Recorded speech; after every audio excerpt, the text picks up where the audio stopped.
नमस्कार दोस्तों, Aarav study point में आप सभी का स्वागत है। तो दोस्तों आज है 11 दिसंबर और रेलवे ग्रुप डी एग्ज़ाम की सेकंड पाली समाप्त हो गई है। सेकंड पाली में जितने भी आपके करंट अफेयर्स और जीके के क्वेश्चन आए हुए थे उन सभी क्वेश्चनों को इस वीडियो के माध्यम से हम आपके सामने लेकर आए हैं। तो दोस्तों वीडियो पर बने रहें और वीडियो को अंत तक ज़रूर देखिए। तो चलिए देखते हैं सेकंड पाली में आए हुए क्वेश्चनों को। तो देखिए सेकंड पाली का पहला क्वेश्चन था 26 जनवरी 2050 को कौन सा गणतंत्र दिवस मनाया गया। तो देखिए राइट आंसर था इसका ऑप्शन बी 76वां गणतंत्र दिवस। ये था आपके क्वेश्चन का राइट आंसर। अगला क्वेश्चन पूछा गया था 2025 का Laureus world sports women of the year पुरस्कार किसे दिया गया है। तो देखिए इस क्वेश्चन का जो राइट आंसर था वो था ऑप्शन ए सिमोन बाइल्स। और ये है कहाँ की, देखिए ये थी अमेरिका की, ठीक है। और जिम्नास्टिक थी ये भी आपको याद रखना है। आगे क्वेश्चन में पूछा गया था कि 2024-25 का यूईएफए चैंपियंस लीग खिताब किसने जीता है। तो देखिए ये किसने जीता है, आंसर क्या हो जाएगा इसका, option B Paris Saint Germain, ठीक है। ये था इस क्वेश्चन का राइट आंसर ऑप्शन बी। आगे देखिए अगला जो क्वेश्चन पूछा गया था,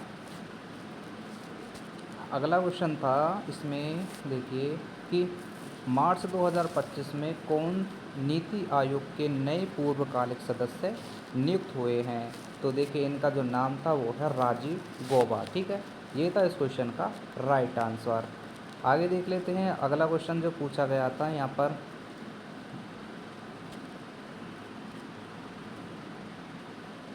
देखिए अगला जो क्वेश्चन पूछा गया था यहाँ पे, NISAR मिशन की कुल लागत लगभग कितने करोड़ रुपये है। तो देखिए इस क्वेश्चन का राइट आंसर क्या था, राइट आंसर था इस क्वेश्चन का 5000 करोड़, ठीक है। ये था इस क्वेश्चन का राइट आंसर। आगे बढ़ते हैं अगले क्वेश्चन की तरफ। एक मिनट देखिए यहाँ पर निसार जो मिशन की जो कुल लागत थी वो लगभग कितनी थी, 12,500, ठीक है। वहाँ पर इसको सही कर लेना।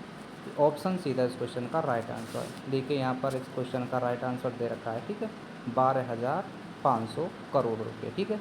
आगे देखिए अगला क्वेश्चन।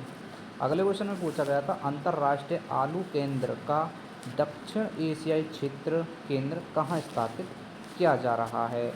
तो राइट आंसर था इसका ऑप्शन बी सिंगना आगरा उत्तर प्रदेश, ठीक है। ऑप्शन बी था इस क्वेश्चन का राइट आंसर।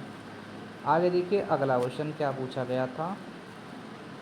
अगले क्वेश्चन में पूछा गया था कि SBI ने लखपति बनाने हेतु कौन योजना शुरू की गई है। तो देखिए राइट आंसर था इसका ऑप्शन बी हर घर लखपति। ये था इस क्वेश्चन का राइट आंसर। आगे देख लेते हैं अगला क्वेश्चन पूछा गया था मई 2025 में हिमालय पर 31 बार चढ़ने का रिकॉर्ड किसने बनाया है। तो ये था ऑप्शन बी कामी रीता शेरपा, इस क्वेश्चन का राइट आंसर। आगे देखिए अगला क्वेश्चन था, देखिए इस क्वेश्चन का आंसर मैंने अभी आपको बता दिया है। अगला क्वेश्चन देख लेते हैं क्या पूछा गया था। अगला क्वेश्चन था ऐसा कौन सा दर्पण है जिसमें सामने जितनी दूरी पर वस्तु रखी जाए प्रतिबिंब उतनी ही दूरी पर दर्पण के पीछे बनता है। तो राइट आंसर था ऑप्शन सी इसका, ठीक है, समतल दर्पण, ठीक है। द्वारा से इस पर टिक लगा देते हैं, ऑप्शन सी, ठीक है। दोस्तों वीडियो सिर्फ लगभग ये आपकी 10 से 15 मिनट की वीडियो रहेगी और 10 से 15 मिनट की वीडियो में आपके सेकंड पाली में जितने भी क्वेश्चन आए हुए हैं सभी क्वेश्चनों का एनालिसिस आपको करा दिया जाएगा, ठीक है। आगे देखिए अगला क्वेश्चन क्या था, निम्नलिखित में से कौन जैव आवर्धन का उदाहरण है। तो राइट आंसर था ऑप्शन सी कीटनाशक। आगे बढ़ते हैं अगले क्वेश्चन की तरफ, प्रतिध्वनि किस दूरी पर नहीं होगी। तो राइट आंसर था इस क्वेश्चन का ऑप्शन ए 10 मीटर। अगले क्वेश्चन में देखिए क्या पूछा गया था, मनुष्य में वृषण उदर गुहा के बाहर क्यों होता है। तो देखिए यहाँ पर डिटेल दी गई है कि वृषण उदर के बाहर इसलिए पाए जाते हैं क्योंकि शुक्राणुओं के सही उत्पादन और परिपक्वन के लिए शरीर के सामान्य तापमान लगभग 37 डिग्री से दो, ये आपका कितना है, -23 डिग्री सेल्सियस कम तापमान की आवश्यकता होती है। और अंडकोश नामक थैली यह आवश्यक ठंडा वातावरण प्रदान करती है जिससे शुक्राणु जनन की प्रक्रिया ठीक से हो जाती है, ठीक है, हो पाती है। बढ़ते हैं अगले क्वेश्चन की तरफ। तो देखिए यहाँ पर काइनेटिक एनर्जी यानी कि गतिज ऊर्जा का फॉर्मूला आपसे पूछा गया था। तो राइट आंसर था KE बराबर 1/2 mv²। ठीक है, ये था काइनेटिक एनर्जी का फॉर्मूला। आगे क्वेश्चन में पूछा गया था कि कार्बन के किस अपर रूप का आकार अष्टक आकृति की होती है। ठीक है, तो इस क्वेश्चन का जो राइट आंसर था वो था ऑप्शन सी, ग्रेफाइट। ठीक है, आगे बढ़ते हैं अगले क्वेश्चन की तरफ। देखिए अगला क्वेश्चन यहाँ पर दिया गया था कि निम्नलिखित में से क्षार धातु कौन सी नहीं है। तो देखिए विकल्प तो आपके पता नहीं था, देखिए लेकिन हम आपको बता देते हैं जो क्षार धातु होती हैं लिथियम, सोडियम, पोटेशियम और ये रुबिडियम, सीजियम और फ्रांसियम, इनमें से आपके विकल्प दिए हुए होंगे और एक कोई सा इनमें से नहीं दिया गया होगा। ठीक है, तो अगर आपसे पूछा जाए कि क्षार धातुएं कौन कौन सी हैं, तो अगर इनमें से दिया जाए तो इनमें से जो भी विकल्प आपको दिया गया होगा उसको टिक करके आना है।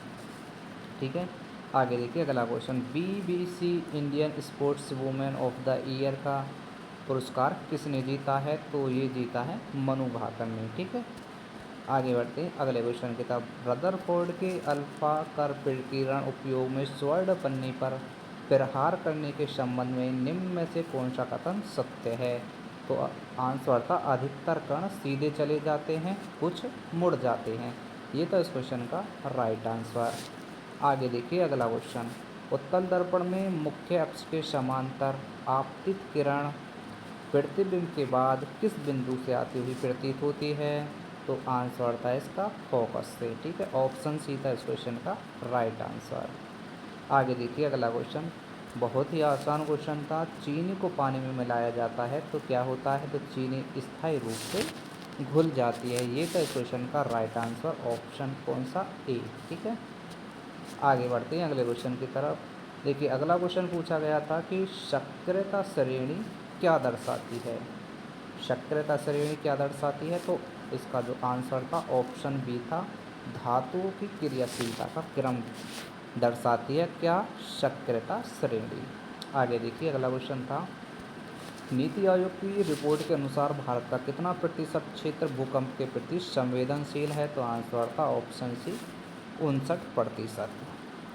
अगला क्वेश्चन था, 12 अप्रैल 2025 को 131वां दिवस किस बैंक ने मनाया है। तो आंसर था पंजाब नेशनल बैंक। बढ़ते हैं अगले क्वेश्चन की तरफ। अगला क्वेश्चन था, शरीर को नियंत्रित और समन्वित कौन करता है।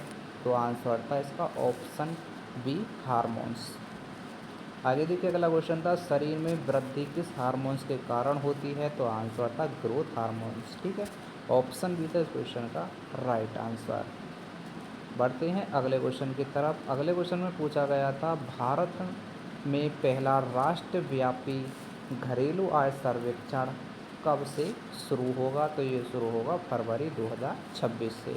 ऑप्शन सी था इस क्वेश्चन का राइट आंसर। आगे पूछा गया था, 2025 G20 शिखर सम्मेलन दक्षिण अफ्रीका के किस शहर में आयोजित किया गया था।